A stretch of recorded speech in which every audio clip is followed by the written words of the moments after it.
Hi, and welcome to SPERO DEI Church. My name is Dory Gorman, and it is great to be with you today. Now, I know it's a bit strange to say be with you because we are all in different places. And likely all of our days have looked really different to get us to this point right now. Maybe you were running around in your house trying to get to where you could push play. Maybe you're out on a walk, or maybe you're having to sit at your desk because you've been working. But no matter where you are right now, this is our time for us to simply be. One of my favorite quotes is by Richard Rohr, and it says, "You have nothing to prove, nothing to protect. You are who you are, and that is enough." When I think of SPERO DEI, I think of that quote because we want to be a place where you don't have anything to prove and you don't have to protect, because we together are enough, because God says that we are enough. And so today, with that reminder, I want to invite you to what is my favorite part of the service. Of course, I love hearing the teaching. I love worshiping in song, and I even enjoy getting caught up on the announcements. But right now, this moment is actually my very favorite, because we get to be still together. I like to envision all of us kind of picture this community all scattered all around Middle Tennessee, even the nation, the world. And in this moment, we get to feel our feet on the ground and wiggle our toes. Maybe even sense the tension in your neck and shoulders and try to kind of release that.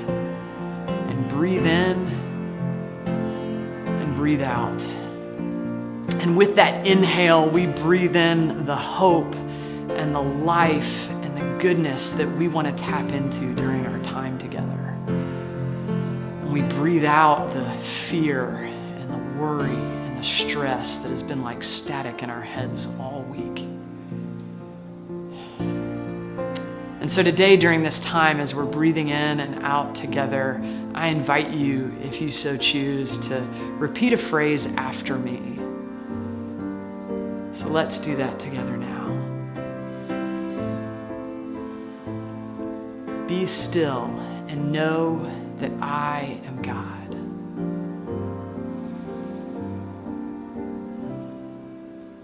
Be still and know that I am.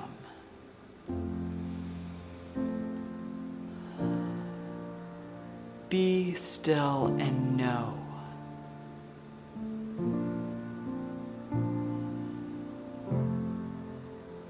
Be still.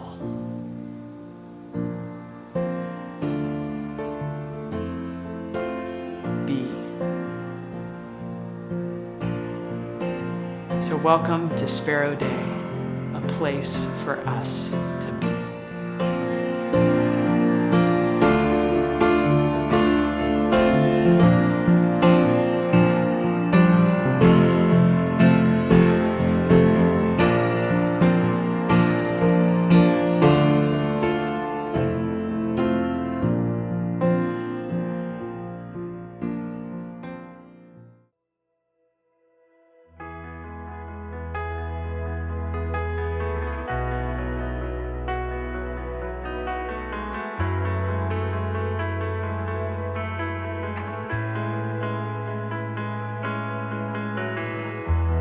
Here is where I lay it down, every burden, every crown. This is my surrender. This is my surrender. Here is where I lay it down, every lie and every doubt. This is my surrender. So I will make room for you.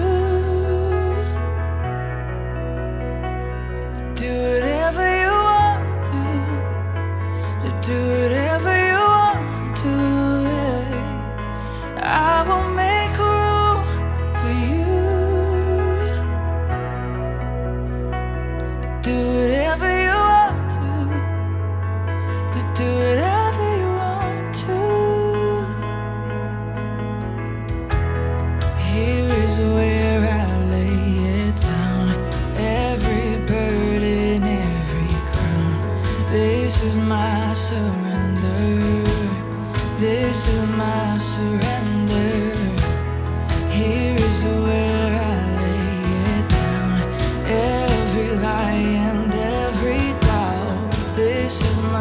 surrender. I will make room for you to do whatever you want to do whatever you want to, yeah. I will make room for you to do whatever you want to do whatever you want to.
Well, hey, SPERO DEI, and thanks for joining us for our online service. If you are new with us, I also want to welcome you. My name is David Perez, and I'm the lead minister of SPERO DEI, and I just want to welcome all of you. But specifically, I want to say something first off to our Nashville congregation. I have been telling you this the last couple weeks, but I really miss you. I feel that separation. Can you believe we're just about 6, 7, 8 weeks away from being separated for 1 year? We haven't met really for a year. Now, I know when we finished this building, we bought and renovated this old church, and the construction finished in September. I know when that happened, we gave it a shot to meet for about 6 or 7 weeks, but we didn't have a kids program because of COVID. The cases in Tennessee were rising, only to rise even more, and 75% of our congregation stayed away. So I would hardly call that meeting. Most of the year we've just been apart for, yes, just about a year, and we will hit a year for sure. So we have yet to do a grand opening, and I miss you terribly, but I'm going to tell you this. We are going to have a grand opening at some point, someday, when most of us are vaccinated, when life returns to semi-normal and it's safe to be together, we will have a grand opening. So better late than never. But I just want to say to you in Nashville, for those of you who have continued to serve, those of you who have continued to be in city groups and book clubs and podcast groups, those of you who have continued to participate in every way, and those of you who have given financially to help us make it through. And it has been difficult for those of you who have helped us because we have needed it and still do. Thank you, thank you, thank you, thank you so much. So that's the first thing I wanted to share. The second thing I want to share is I also know a growing number of you are finding SPERO Day, and you're watching this morning or at some point during the week in some other city, some other state, maybe even another country. Heck, maybe you're here local in Nashville, but you're just watching in some other part of Nashville, and you have yet to actually connect with us other than online. And I just want to welcome you. And perhaps there's a reason why all of us have been drawn to SPERO Day. And I think maybe it's because we talk about Christianity in new kinds of ways. We are a church that is rethinking, reimagining, and reforming Christianity for the 21st century. We think Christianity is supposed to evolve and change. We're still about honoring our tradition. SPERO Day is a Christian church, but we think Christianity ought to continue to evolve and change. And listen, if you're like me and a lot of folks at SPERO Day, you just couldn't be part of a Christianity anymore that just approach the Bible with just literalism and absolutism. You couldn't be part of a homophobic Christianity or a Christianity that wasn't inclusive of the people that you love. You couldn't be part of a Christianity that had this save souls formula.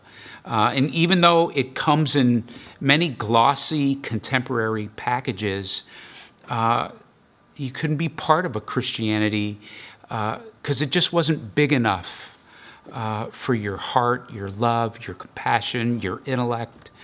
And so that's maybe why you found us. And I just want to welcome all of you, and I hope the experience is a real one, is a good one.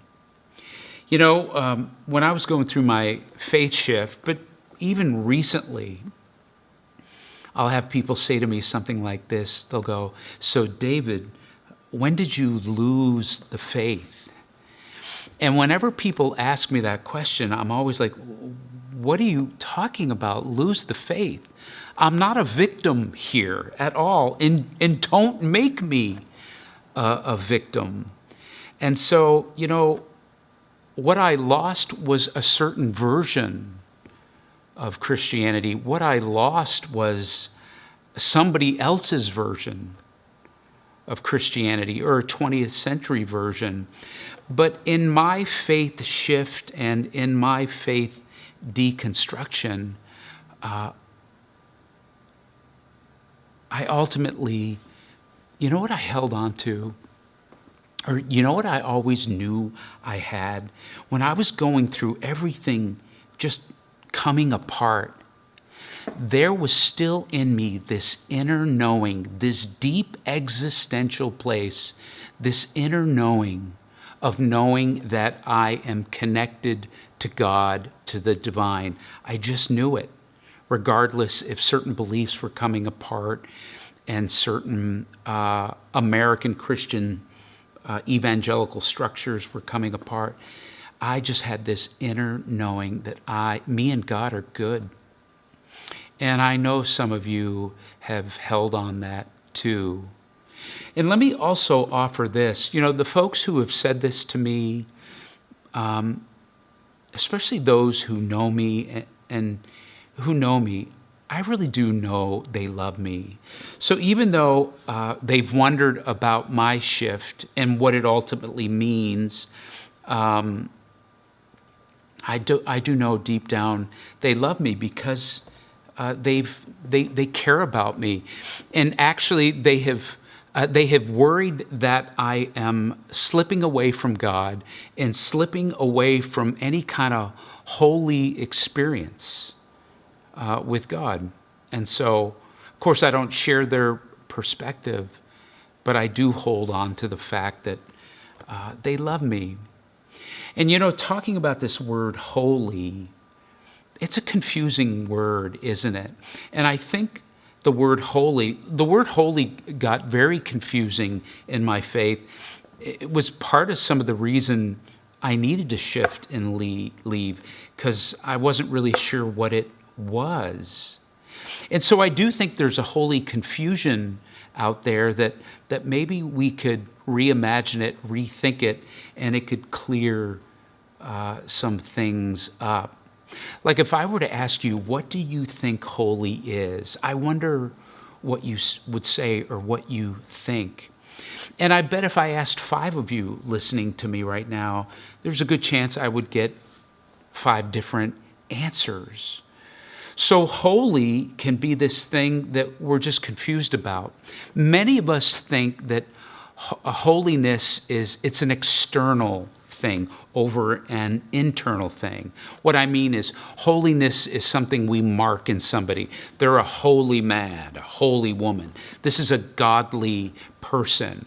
And when we say things like that or view it like that, we're acknowledging these distinct markers. It might be some sort of piety or religiosity. It might be some sort of moral purity. It might be some sort of commitment to their belief system and their practice. And so we make these external markers. But I don't think that's what holy is. And when we think that it's external like that, that's what adds to the confusion. That's why a number of us shifted or even go, I've got to leave this thing. Because you go, I can't keep up this standard, or this standard doesn't even work for me, or this standard excludes people that I love and care about. It just doesn't even seem like the heart of God. And so we go, I got to get out of this. But that's part of the confusion. Is that really what holiness is? Is it really this pious or moral marker, distinct, that we see in others that we then need to try to get ourselves to perform at, to do, to believe? So let me show you what this word means. Now, the word holy in the Old Testament is the Hebrew word kadosh. And in the Greek New Testament, the word for holy is hagios. Now, even though they're 2 different words, Hebrew and Greek, they essentially mean the same thing. It's some sort of distinction. It's some sort of separation. Holy means some sort of setting apart. Now, let me show you this in the Old Testament. And let me set this up, because even though you may have never seen this verse, you know this story. So this is when God is enveloped in a burning bush. There is this bush on fire that Moses approaches, but even though the bush is on fire, it's not being consumed. It's not being destroyed. So Moses approaches this miracle bush, and this is what happens. Look at this in Exodus 3:5. Don't come any closer, the Lord warned. Take off your sandals, for you are standing on holy ground. You are standing on ground that is kadosh, holy. It's distinct and it's separate. Then look at this in Leviticus 11:44. I am the Lord your God. Set yourselves apart. Be holy, because I am holy. Be distinct and separate, because I'm distinct and separate. And in fact, it's even built into the verse before that. It says, set yourselves apart. That's what kadosh means. That's what holy means. And then look at this in Isaiah, the famous verse in Isaiah 6. In fact, it's what's inspired the Christian hymn, Holy, Holy, Holy. Look at this in Isaiah 6:3. Holy, holy, holy is the Lord of hosts. The whole earth is full of his glory. So distinct and separate is God. That's what this is saying. So this word holy, as I said, it's a separate distinction, but not a separate distinction in some sort of moral markers or pietistic markers. It's separate and distinct in the experience you have. So what holy is You experience holy when you make some sort of move, you awaken to something you grasp, or it's a moment you take in. Holiness is an experience that you have, right? When you awaken to something new, when you take in an amazing moment, when you make some sort of move that just makes you distinct and separate in reflection, in love, in virtue, in connection to God, in connection to yourself. It's not some moral marker or purification marker. And we experience holiness by some sort of intent. What I mean by that is whenever we're intentional. And we even have this in our Old Testament and our New Testament. Like in Christianity, the day we make distinct, the day we set aside to experience holiness, right, is Sunday. It's called our Sabbath. And it's a day we make distinct from all others. In Judaism, it's Friday. It's Shabbat. And when you go to Jewish Shabbat, the rabbi prays over the wine. He prays something called the Kiddush prayer. Now, the word Kiddush and the word Kadosh come from the same Hebrew root word that means holy. So when Jews eat certain things or drink certain things, they say a Kiddush prayer. And it's not the thing that is distinct. It's the process of distinction that they choose to go through. Here's what I mean. So when you're going through your whole routine work week, or your busy work week, or your mundane work week, you got your commute, you got your work affairs, you have raising your children, you got getting food on the table, you got the issues you have, the problems you need to solve. When you then set aside a time to reflect, to center yourself, to meditate, to be mindful, to pray, to reflect on faith, hope, and love in your own life, this is the Kiddush to Kadosh. It's the separation, it's the distinction. So we can make spaces holy. So whenever we go, I've got to walk in the woods. I've got to sit before I start doing. I've got to be mindful. That is a holy move, to make something distinct and holy, meaning you experience it. When you're experiencing that calm, when you're experiencing that peace, when you're experiencing some sort of awakening, when you're experiencing the distinction of busyness to sanctuary, that is holiness. It's an experience. Liz and I had a very busy fall, and we had a very busy Christmas and New Year because the kids were home. So as the new year began, Liz goes, David, I think I want to rent an Airbnb in Germantown, a part of Nashville, and just get a room for a couple days where I can just begin to think and reflect and meditate and be mindful and plan. I just need this distinct separation. That's a holy move. Of course, we ruined it when we all piled in the car, got Sam's girlfriend, threw a bunch of hamburgers in the car, and just crashed her party with, burgers and beer, and kind of ruined it. No, it was actually good fun, and then we let her have more time. But, whenever you set that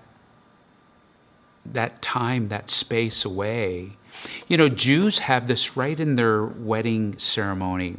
If you've ever been to a Jewish wedding, up at the altar, and altar's a Christian word, but up at the front, they have what's called the huppah. It's this 4-poster canopy that goes over the wedding couple. And so sometimes it's as simple as four people holding four poles with this canopy that drapes over the couple. Sometimes it's a gazebo-looking thing that's erected or built. If you saw the funny film Meet the Parents, Owen Wilson builds this chuppah for Ben Stiller and his bride-to-be that they can stand under. So Kiddush and Kadosh can happen. This holy thing, separation happens. Of course, in the movie, it burns down, and it's quite hilarious. But when a Jewish couple stands under the chuppah, that is the Kadosh. There is this holy space. And then the couple walks around each other 7 times as if to say, this union between you and I, the two becoming one, this is now Kadosh. It's now a holy place. So when mom-in-law kind of starts to get in their face and butt in with her business, they can go, no, Ma. No, Ma. This is Kadosh right here. We're Kadosh, and you need to butt out. It's just a holy place. And so holiness and holy is not some purification marker of belief or morals. That's not the distinction. The distinction, holy is something that you experience by the moves you make distinctly to bring connection in your heart to God and to yourself and to the world around you. It's when you awaken to something that you've never awakened before that ends up being distinct and separates something in your life. It's when you are so aware that you take something in. My daughter Sophie goes to school at Boston University, and in her freshman year, I flew up there and visited with her and took her to dinner. So as we were walking in the Back Bay part of Boston, I said, Sophie, tell me about BU. Tell me about your friends. Tell me about your classes. Tell me about Boston. And she just lit up and she just delighted. And I saw this young woman coming into her own, becoming who she's going to be. I was delighting in it. And it was a holy moment I took in. And so whenever you're so aware of something around you, that you take it in, holiness is an experience. It is. And so when we separate a time and space, when we connect and become aware, we awaken to new things into the world around us. And you experience that. So here's what I want you to nail down. Holiness, holy, is not the markers of distinction, of piety and morals and beliefs. Holiness is an experience. Through the separation of the distinction I make by my moves, my awakening, what I take in. And here's the last thing I want to share about holy. You and I get to bring the holiness. Each one of us gets to be part of bringing the holiness. It's not just for the clergy. It's not just for the really holy, godly, religious people. Everybody gets to be part of bringing holy into the world. And so we see this in the New Testament in the word hagios. And I want to show you this in the hymn in Ephesians. This is so good. Look at this in Ephesians 1. This is the hymn at the beginning of Ephesians. And look at this in verse 4. This is amazing. Check this out. Even before he made the world, God loved us and chose us in Christ to be holy and without fault in his eyes. So what this means for David Perez is before David was ever born, God loved me and chose me, the writer of Ephesians says in this hymn. And it says, not only did God choose me and love me, God already set me aside as holy, distinct, with no fault in his eyes. Wait a minute, before I was born? Yes, David, before you were born. But I've screwed up a lot in this life. Yes, that's human. We all do. But God still chooses you, loves you, and already sees you as holy. No fault at all already. So this flies in the face of a kind of Christianity that teaches that holiness is something we earn. It's some standard of belief and moralization we have to perform at in order to be holy. They're godly. I'm not. They're a godly person, and I'm a heathen. No. No, we get to bring the holiness. We get to be part of it because God already sees us holy. So when a hurting friend asks you to dinner, they're going through a divorce or their heart is broken, and you sit there and listen to them. When they cry, you cry with them. When they're hurting, you help them up. You are bringing the holiness to them. Whenever you bring help and healing to anybody, you get to bring the holiness. You experience it, they experience it. When a father and son finally make up, that happened to me and my dad. I went a number of years in my young life where I was distant from my father. There was a lot of resentment and contention there on my part, and it lasted for a few years. But we finally made amends, and the holiness was a holy moment. You and I get to bring the holiness. So whenever you tell somebody that you've hurt, you're sorry. Whenever you seek out forgiveness, whenever you heal what is broken, you get to bring the holiness.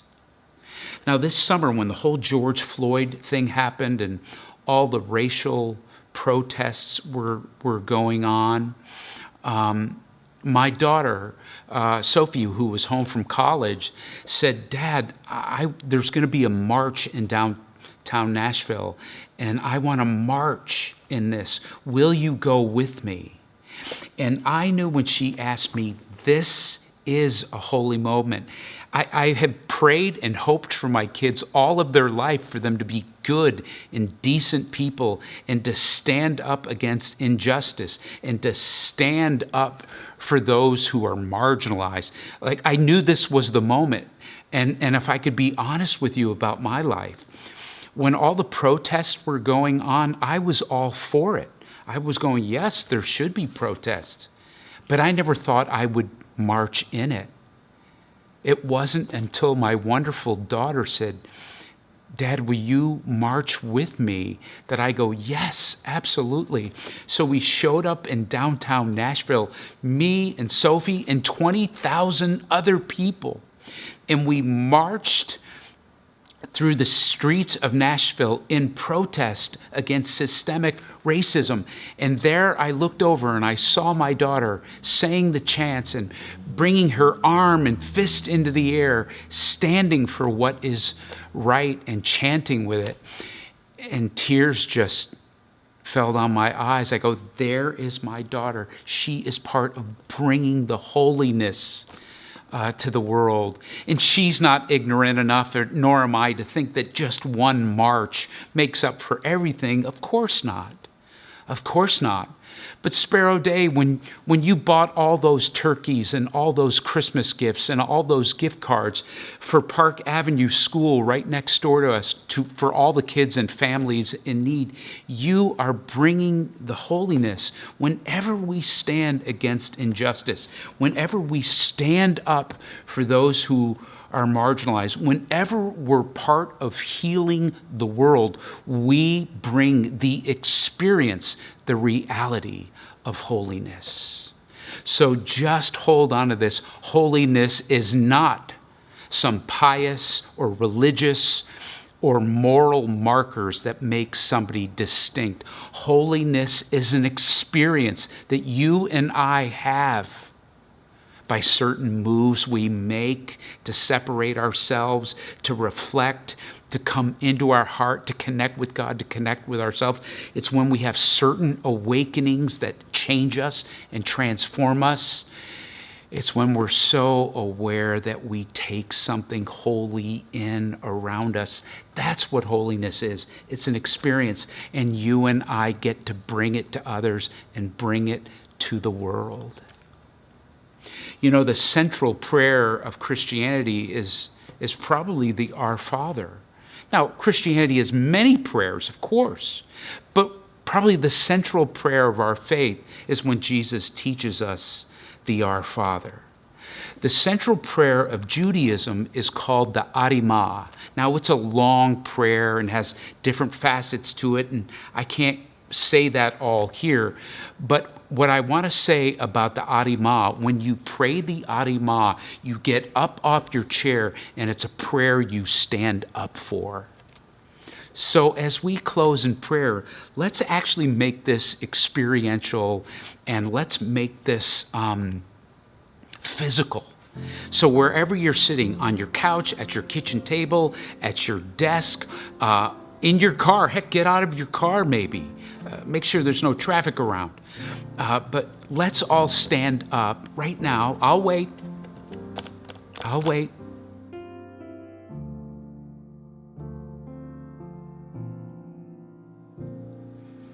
Okay, are you standing? Okay, now that you're standing, I want to ask you to do one more thing. Now that you're standing, I want you to get up on your tippy toes. Okay? So let's make this physical. I want you to actually experience this. It's like we're trying to experience the holiness of the moment. So I know it might be ridiculous standing where you are up on your tippy toes, but let's do this and let's pray together, okay? Bow your head. Holy, holy, holy is the Lord of hosts. The whole earth is full of his glory. Our Father, who art in heaven, hallowed be thy name. Thy kingdom come, thy will be done, on earth as it is in heaven. Give us this day our daily bread, and forgive us our trespasses, as we forgive those who trespass against us. And lead us not into temptation, but deliver us from evil. For thine is the kingdom, and the power, and the glory, forever and ever. Amen. Holy, holy, holy is the Lord of hosts. The whole earth is full of his glory. And may you experience holiness by the distinct moves you make to separate your heart, to reflect and attune and to connect with God, to reflect and attune, to connect to your whole self. May you awaken to something new, something transforming, and when you do, may you experience it as a holy moment. And may you be so aware of God around you, so aware of the people around you, so aware of what's happening, that you see holy moments that you can take in over and over. And may you and I live lives that bring the holiness by standing against injustice, by showing compassion and love and mercy to the marginalized. May we bring holiness by helping heal the world. God bless you. God bless you. May God bless you.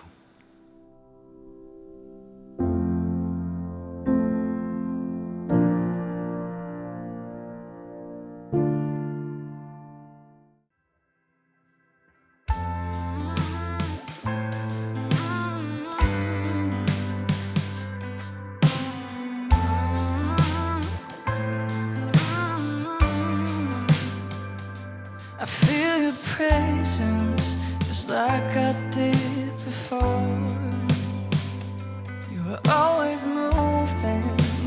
see it even more. The hope that I found, the one thing that I'm sure is you were with me then, and you are with me still. And I have learned how to recognize your voice. You are always speaking, now I hear it even more. I put my trust in this truth that I fought for, is you were with me then, and you are with me still. Great is your faithfulness, great is your faithfulness, great is your faithfulness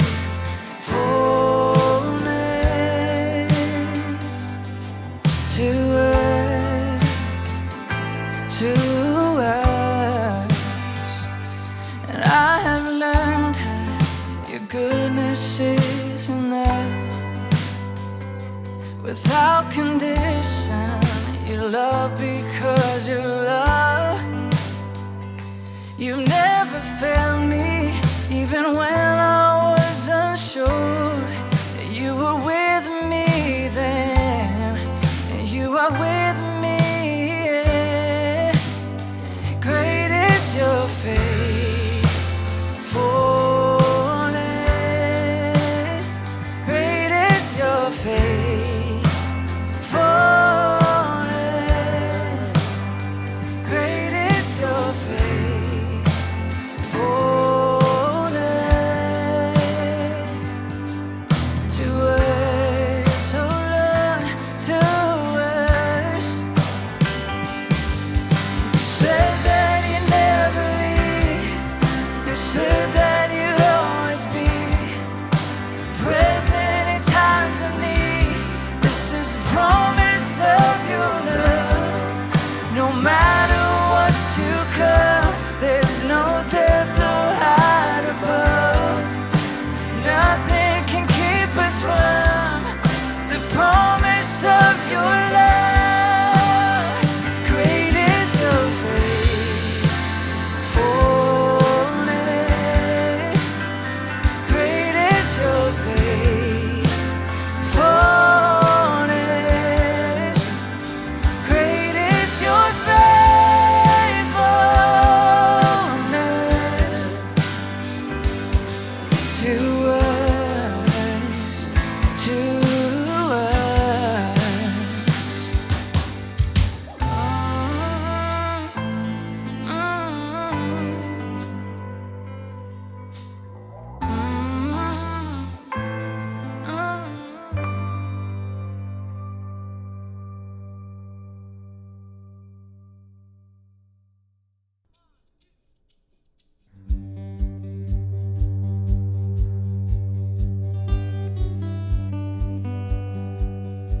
I see you in the sunrise, in the light beams through the clouds, breathing in,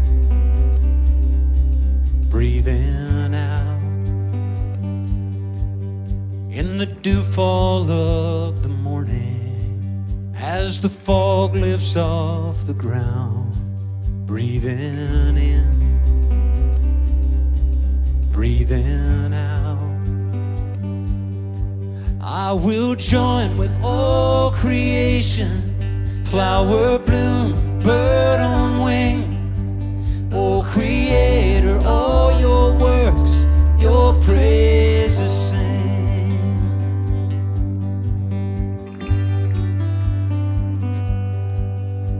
I sense you in the bird song, in the sweet smell of the pines, breathing in, breathing out. In the twilight, in the starlight, in my heart, my soul, my mind, breathing in, breathing out. I will join with all creation, flower bloom, bird on wing. Oh, Creator, all your works, your praises sing. Morning star, mountain, forest, all that moves, all that breathes. Oh, Creator, all your works, your praises sing.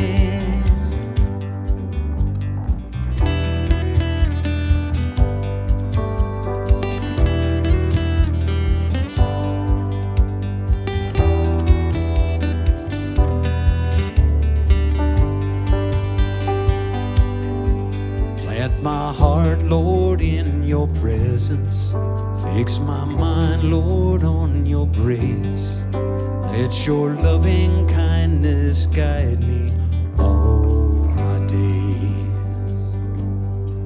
Plant my heart, Lord, in your presence.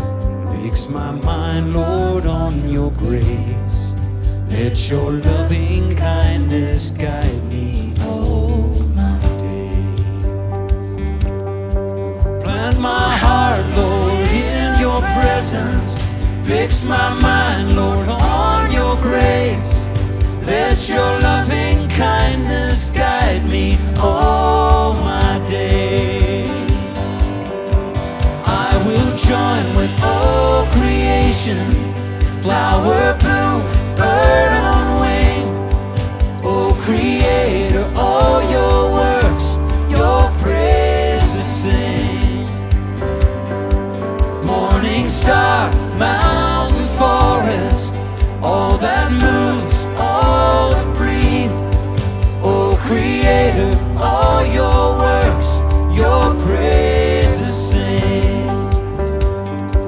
Oh, Creator, all your works, your praises sing.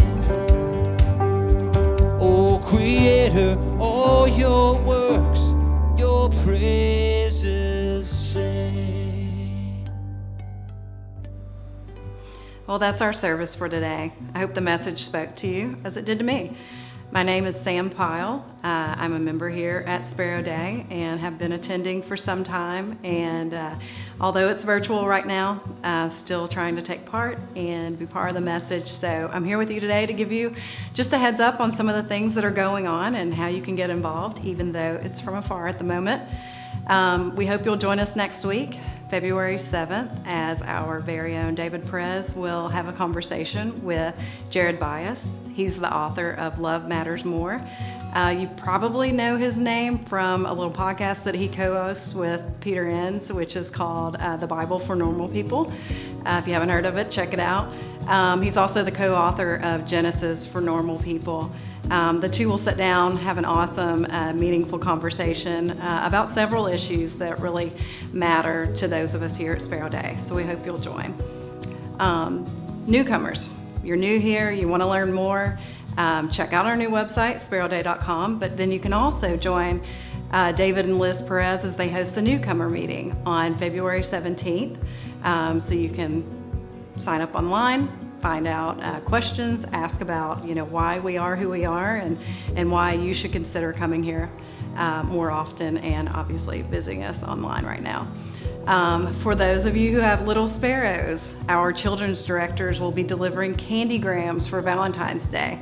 So if you're interested in your child receiving a little special delivery from Mallory and India, our directors, you can sign up online and they'll be sure to place that on your front porch for your little guys. And then finally, I want to personally invite you to check out the SPERO DEI Women's Group. We meet weekly on Sunday mornings at 9 o'clock. Easygoing group.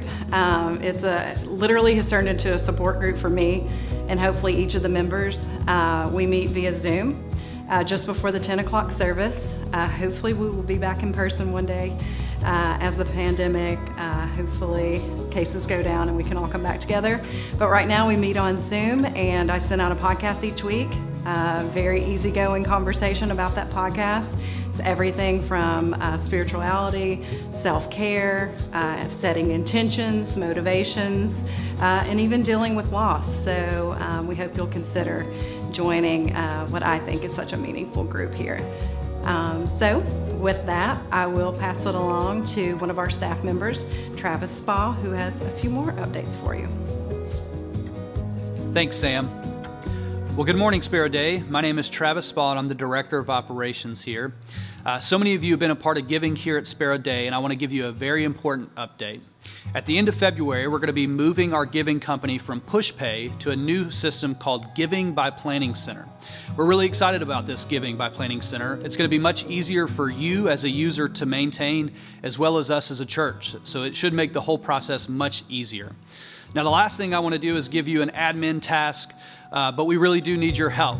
By the end of February, we have to have all of our recurring gifts moved over from the old company to the new company.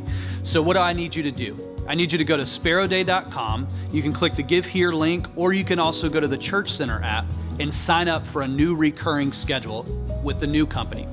Then you can email me at travis@SPERODEI, and I'll cancel the old schedule in the old company. So if you have any questions or concerns with that, you can email me at travis@SPERODEI. But if we do not move all of those gifts over, we lose them. So we do ask you, if you have time over the next couple weeks, to please move to the new system. And we thank you. We really could not do this without you. So thank you for continuing to be a part of SPERO Day financially. And if you're not yet a giver and this church is speaking to you, if the things that we're talking about really connect with you, you can also become a giver by going to SPERODEI.com and click the Give Here link. You can give one time, or you can also become a recurring giver in our new system. So we ask you to consider that and be a part of SPERO Day financially, because we really can't do this. We can't have this place without you. Well, that's our service for this week. We thank you for joining us. And next week, David Perez will be interviewing Jared Bias, an author and the co-host of the Bible for Normal People. It's one you don't want to miss. So we'll see you then, and have a great week.